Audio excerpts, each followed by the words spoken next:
نحمده ونصلي ونسلم على رسوله الكريم أما بعد فأعوذ بالله من الشيطان الرجيم بسم الله الرحمن الرحيم وذا النون إذ ذهب مغاضبا فظن أن لن نقدر عليه فنادى في الظلمات أن لا إله إلا أنت سبحانك إني كنت من الظالمين فاستجبنا له ونجيناه من الغم وكذلك ننجي المؤمنين صدق الله مولانا العظيم اللهم صل على سيدنا محمد وعلى آل سيدنا محمد وبارك وسلم۔ آج کے درس میں سورۃ انبیاء کی آیت نمبر 87 اور آیت نمبر 88، ان آیات میں حضرت یونس علیہ السلام کا تذکرہ ہے۔ فرماتی ہیں مفسرین کرام کہ اس تذکرہ سے مقصود نبی اکرم صلی اللہ علیہ وسلم کو ایک خاص قسم کے صبر کا حکم دیا جا رہا ہے کہ آپ ہجرت کے سلسلہ میں جلدی نہ کریں بلکہ اللہ رب العزت کے حکم کا انتظار فرمائیں، اور یہی بات سورۃ القلم میں صراحتاً کہی گئی۔ وہاں پہ ارشاد فرمایا فاصبر لحکم ربک ولا تکن کصاحب الحوت، یعنی آپ اپنے پروردگار کے حکم کے لیے صبر کیجئے اور مچھلی والے پیغمبر کی طرح نہ ہو جائیے۔ مفسرین کرام فرماتی ہیں کہ ملک عراق کے صوبہ موصل میں نینوا شہر تھا، اس کی آبادی 1,20,000 کے قریب تھی، اور یہ شہر دریائے فرات کے کنارے آباد تھا۔ حضرت یونس علیہ السلام کو اسی شہر کی طرف نصیحت کرنے کے لیے، ان کو دعوت دینے کے لیے بھیجا گیا۔ حضرت یونس علیہ السلام نے اس قوم میں شادی فرمائی۔ اللہ رب العزت نے ان کو 2 بیٹے بھی عطا فرمائے۔ ایک بیٹے کی عمر 8 سال کی ہو گئی اور دوسرے بیٹے کی عمر 11 سال کے قریب تھی۔ اتنی بڑی آبادی میں سے ایک آدمی نے بھی کلمہ نہیں پڑھا، اور ایک آدمی بھی ان میں سے حضرت یونس علیہ السلام پر ایمان نہ لایا۔ چنانچہ ان کو دھمکی دی گئی، اگر تم ایمان نہیں لاؤ گے تو تم پر عذاب نازل کر دیا جائے گا۔ حضرت یونس علیہ السلام ایک دن وعظ فرما رہے تھے، اپنی قوم کو نصیحت فرما رہے تھے، اور وعظ فرماتے ہوئے، نصیحت فرماتے ہوئے آپ نے ارشاد فرمایا کہ اگر تم اللہ رب العزت کی توحید کو قبول نہیں کرو گے، میری نبوت و رسالت پر ایمان نہیں لاؤ گے تو تم پر عذاب لازماً آئے گا۔ کسی نے سوال کر دیا کہ کتنے دنوں میں آئے گا، کب آئے گا؟ تو حضرت یونس علیہ السلام نے جواب میں فرمایا، روایتیں مختلف ہیں، بعض میں آتا ہے کہ فرمایا کہ 3 دنوں بعد آئے گا، بعض میں یہ کہ 40 دنوں بعد آئے گا۔ اب یہ دنوں کی بات اللہ رب العزت کی طرف سے نہیں تھی۔ حضرت یونس علیہ السلام نے یہ بات تو کہہ دی، مگر جب وہ دن قریب آنے لگے جس کے بارے میں انہوں نے کہا تھا کہ اللہ کا عذاب آئے گا، تو حضرت یونس علیہ السلام نے یہی سوچا کہ ان لوگوں نے اللہ کی دعوت کو ٹھکرایا ہے، اللہ کے نبی کی بات کو ٹھکرایا ہے۔ پچھلی قوموں پر بھی ایسے عذاب آیا تو ان پر بھی عذاب تو آنا ہی ہے، کیوں نہ ہم یہاں سے چلے جائیں۔ چنانچہ حضرت یونس علیہ السلام اپنے بیوی بچوں کو لے کر وہاں سے چل پڑے۔ وہاں سے جب نکلے تو راستے میں ایک قافلہ نظر آیا۔ قافلے والوں نے پوچھا حضرت یونس علیہ السلام سے کہ آپ کے ساتھ یہ خاتون کون ہیں اور کہاں لے جا رہے ہیں آپ؟ تو آپ نے فرمایا کہ میری بیوی ہے اور یہ میرے بچے ہیں۔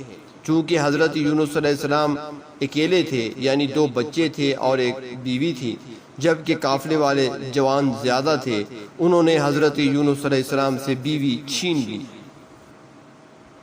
اب یونس علیہ السلام کے پاس بچے ہی رہ گئے، آگے ایک نہر آ گئی، اس کو عبور کرنا تھا، تو نہر کا پانی تیز چل رہا تھا، تو حضرت یونس علیہ السلام نے ایک بچے کو نہر کے کنارے بٹھایا اور دوسرے کو کندھے پر اٹھا کر نہر کو عبور کرانے لگے اور سوچا کہ اس کو نہر عبور کرا کے دوسرے بچے کو لے جاؤں گا۔ چونکہ پانی بہت تیز چل رہا تھا، حضرت یونس علیہ السلام جب نہر کے درمیان میں پہنچے تو جس بچے کو نہر کے کنارے بٹھایا تھا ایک بھیڑیا آیا اور اس نے بچے کو اٹھا لیا۔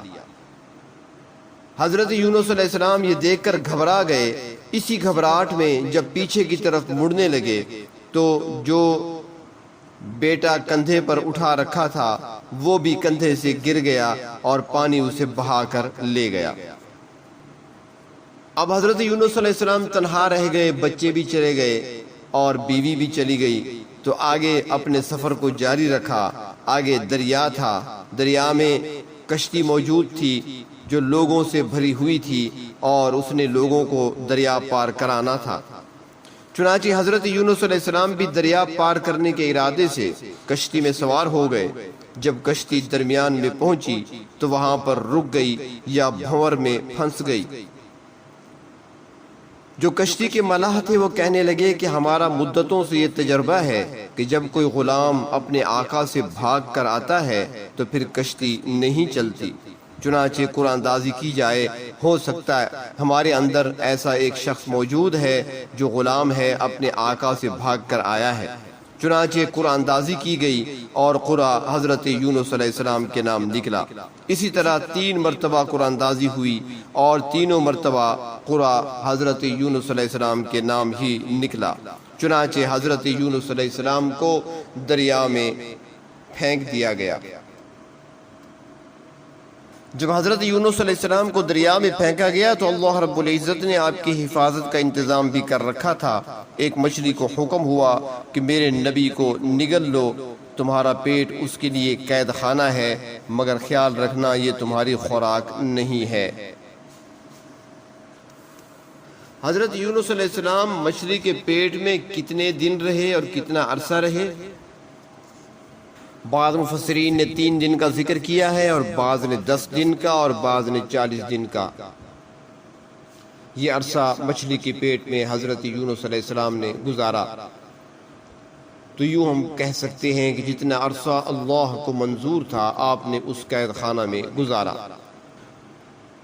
تو یہاں پر حضرت یونس علیہ السلام کا تذکرہ فرماتے ہوئے ارشاد فرمایا وَذَنُّونَ، یعنی مچھلی والے کا ذکر ہے۔ نون مچھلی کو کہا جاتا ہے، تو چونکہ آپ مچھلی کے پیٹ میں رہے اس لیے آپ کو اس لقب سے موسوم کیا گیا۔ حوت بھی مچھلی کو کہتے ہیں، اس لیے آپ کو صاحب حوت بھی کہا گیا ہے، یعنی مچھلی والا۔ حضرت یونس علیہ السلام حضرت عیسیٰ علیہ السلام سے 700-800 سال پہلے گزرے ہیں۔ مفسرین اکرام فرماتی ہیں کہ اس زمانے میں فلسطین اور شام پر حزقیل نامی بادشاہ برسر اقتدار تھا جو خود ایماندار اور انبیاء علیہ السلام کا سچا پیروکار تھا۔ اس زمانے میں اللہ رب العزت کے 5 نبی بیک وقت موجود تھے جن میں حضرت یونس علیہ السلام بھی شامل تھے۔ اس وقت کے بڑے نبی حضرت شعیع علیہ السلام تھے اور انہوں نے ہی حضرت یونس علیہ السلام کا انتخاب کیا تھا صوبہ موصل کی اس بستی کی طرف بھیجنے کا۔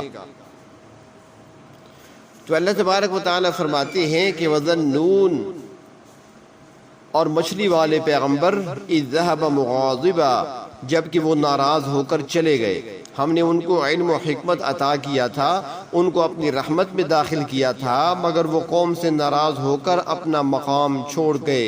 فَظَنَّ أَن لَّن نَّقْدِرَ عَلَيْهِ، اور گمان یہ کیا کہ ہم ان پر تنگی نہیں ڈالیں گے۔ مفسرین اکرام فرماتے ہیں کہ جس طرح انبیاء علیہ السلام حقیقی گناہ سے پاک ہوتے ہیں اسی طرح حقیقی سزا سے بھی پاک ہوتے ہیں۔ انبیاء علیہ السلام کو جو تکلیف پہنچتی ہے وہ صرف جسمانی ہوتی ہے، اللہ رب العزت ان کے روح اور قلب کو بالکل محفوظ رکھتے ہیں۔ اور ظاہری تکلیف تو یہی ہے، کوئی بیماری لاحق ہو گئی یا کوئی حادثہ پیش آ گیا، حقیقی سزا نبیوں کو نہیں ملتی۔ اور بعض نبیوں پر جو سختی آتی ہے فرماتے ہیں کہ اس سے ان کی تربیت مقصود ہوتی ہے، معمولی بات پر بھی ان کی گرفت ہو جاتی ہے، کیونکہ وہ مقربین بارگاہ الہی ہوتے ہیں۔ تو یونس علیہ السلام نے گمان کیا کہ اللہ تبارک و تعالی ان پر تنگی نہیں ڈالیں گے، لہٰذا وہ وحی الہی کا انتظار کیے بغیر بستی سے چلے گئے۔ تو اللہ رب العزت نے اس بات پر ان کو آزمائش میں مبتلا کر دیا۔ اسی اثناء میں فنادا فی الظلمات، آپ نے اندھیروں کے اندر پروردگار کو پکارا۔ ایک تو رات کا اندھیرا تھا، پھر پانی کا اندھیرا، پھر مچھلی کے پیٹ کا اندھیرا۔ ان اندھیروں میں یونس علیہ السلام کی زبان سے یہ کلمات نکلے، اللہ الہ الا انت سبحانک، کہ نہیں ہے کوئی معبود سوائے آپ کے، آپ کی ذات پاک ہے، انی کنت من الظالمین، اور قصوروار میں ہی ہوں، اور میں اپنی لغزش کا اعتراف کرتا ہوں۔ اللہ رب العزت کی رحمت جوش میں آئی تو فرمایا فاستجبنا لہ، پھر ہم نے آپ کی مناجات کو قبول کیا، ونجیناہ من الغم، اور ہم نے آپ کو اس غم یعنی مصیبت سے نجات دی۔ سورۃ صافات میں ہے فلولا انہ کان من المسبحین، اگر آپ یہ تسبیح بیان نہ کرتے، للبث فی بطنہ الی یوم یبعثون، تو اللہ تبارک و تعالیٰ آپ کو اس کی عید سے رہائی بھی نہ عطا فرماتے اور قیامت تک مچھلی کے پیٹ میں رہنا پڑتا۔ چنانچہ جب آپ نے اس انداز سے اپنے پروردگار کو پکارا تو پھر مچھلی کو حکم ہوا کہ وہ آپ کو اگل دے۔ فرمایا فنبذناہ بالعراء وہو سقیم، تو ہم نے آپ کو چٹیل میدان میں پھینک دیا اس حالت میں کہ آپ بیمار تھے۔ مچھلی کے پیٹ میں رہنے کی وجہ سے آپ کی جلد بالکل نرم ہو چکی تھی، سردی اور گرمی برداشت کرنے کے قابل نہ تھی، اور پھر جس زمین پر آپ کو اگلا گیا وہاں کوئی سایہ بھی نہ تھا۔ تو پھر اللہ تبارک و تعالیٰ فرماتے ہیں سورۃ الصافات میں وَأَنبَتْنَا عَلَيْهِ شَجَرَةً مِّن يَقْطِينٍ، ہم نے وہاں پر کدو کی ایک بیل اگا دی جس کے پتے چکنے ہوتے ہیں اور ان پر مکھی بھی نہیں بیٹھتی۔ حضور اکرم صلی اللہ علیہ وسلم کدو بڑے شوق سے تناول فرمایا کرتے تھے، اور بعض روایت میں یہ بھی آتا ہے کہ حضور اکرم صلی اللہ علیہ وسلم نے فرمایا یہ میرے بھائی یونس علیہ السلام کا درخت ہے اس لیے مجھے پسند ہے۔ چنانچہ مچھلی کے پیٹ میں جب حضرت یونس علیہ السلام نے اپنے پروردگار کو ان الفاظ سے پکارا تو اللہ رب العزت نے ان کی دعا کو قبول فرما لیا اور مچھلی نے ان کو کنارے پر ڈال دیا۔ اب دھوپ اور گرمی سے بچنے کے لیے اللہ رب العزت نے اپنی قدرت سے کدو کی بیل کو ان کے لیے درخت بنا دیا جو ان پر چھا گیا اور سایہ کر دیا۔ اور پھر اللہ تبارک و تعالی نے حضرت یونس علیہ السلام کے لیے خوراک کا یہ انتظام فرمایا کہ ایک ہرنی آتی اور ان کو دودھ پلا جاتی تھی جس سے جسم میں طاقت اور قوت آئی۔ جب جسم میں طاقت آ گئی، کھڑے ہوئے، چلنے پھرنے کے قابل ہوئے تو پھر چل پڑے۔ کچھ آگے گئے تو دیکھا کہ ایک قافلہ آ رہا ہے اور ان کے پاس حضرت یونس علیہ السلام کا بیٹا ہے۔ دور سے دیکھ کر پہچان لیا، قافلے والوں سے فرمایا کہ یہ تو میرا لڑکا ہے، میرا بیٹا ہے۔ وہ کہنے لگے کہ ہم بھی اس کے وارث کی تلاش میں تھے، ہم نے اس کو بھیڑیے سے چھینا ہے اور اس کا وارث تلاش کر رہے ہیں۔ حضرت یونس علیہ السلام نے فرمایا کہ میرا ایک اور بیٹا بھی تھا، ایک اور بچہ بھی تھا جو نہر میں بہہ گیا تھا۔ انہوں نے کہا کہ فلاں جگہ ایک ڈیرا ہے اور ان کے پاس اسی لڑکے کی شکل کا ایک لڑکا ہے، اور انہوں نے بھی ہمیں کہا تھا کہ اگر کوئی اس کا وارث مل جائے تو ہمارے پاس بھیج دینا۔ حضرت یونس علیہ السلام وہاں گئے تو دوسرا بچہ بھی وہاں سے مل گیا، دونوں بچے مل گئے تو بڑے خوش ہوئے۔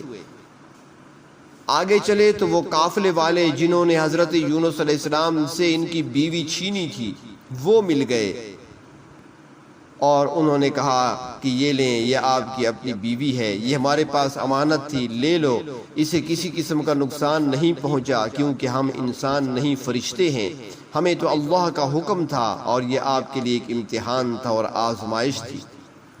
ادھر حضرت یونس علیہ السلام اپنے بیوی بچوں کو لے کر اپنی قوم کی طرف چلے، اور دوسری طرف یہ ہوا تھا حضرت یونس علیہ السلام کے جانے کے بعد کہ قوم نے دیکھا کہ اللہ کے وہ نیک بندے، اللہ کے وہ پیغمبر جو ہمیں دعوت دیتے رہے، جو ہمیں سمجھاتے رہے، نصیحت کرتے رہے، وعظ کرتے رہے، وہ ہمارے پاس موجود نہیں رہے اور وہ ہمیں چھوڑ کر جا چکے ہیں، تو چنانچہ وہ اللہ رب العزت کی بارگاہ میں گڑگڑانے لگے، سارے چھوٹے بڑے بوڑھے جوان سارے کے سارے نکلے شہر کی آبادی سے باہر اور اپنے رب کو منانے لگے، اپنے رب کو پکارنے لگے، توبہ کرنے لگے، استغفار کرنے لگے، رونے لگے۔ اللہ رب العزت نے ان کی توبہ کو قبول فرما لیا اور ان پر آنے والے عذاب کو ان سے اٹھا دیا۔ چنانچہ وہ پوری کی پوری قوم مسلمان ہوئی۔ چنانچہ سارے مسلمان ہونے کے بعد حضرت یونس علیہ السلام کی تلاش میں نکلے تاکہ وہ اللہ کے پیغمبر ہمیں ملیں اور ہم ان سے معافی مانگیں، ان کے پاؤں پکڑیں۔ وہ کتنا ہمیں سمجھاتے رہے، ہم نے ان کی باتوں کو کبھی توجہ سے سنا ہی نہیں تھا۔ چنانچہ قوم ان کی تلاش میں نکلی اور یہ اپنی قوم کی طرف جا رہے تھے۔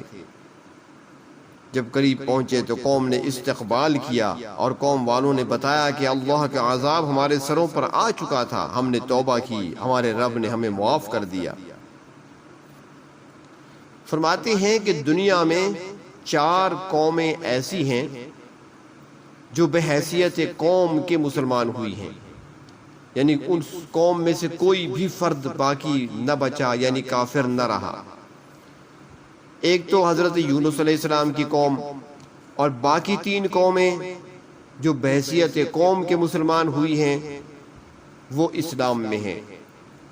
پہلے نمبر پر عربی، جب اسلام آیا تو عرب جب اسلام میں داخل ہوئے تو کوئی عربی غیر مسلم باقی نہ رہا۔ اسی طرح دوسرے نمبر پر ترکی قوم، وہ بھی سارے کے سارے یکجا مسلمان ہوئے، ان میں بھی کوئی غیر مسلم باقی نہ رہا۔ اور تیسرے نمبر پر افغانی ہیں کہ افغان جب مسلمان ہوئے تو ان میں بھی کوئی غیر مسلم نہ رہا۔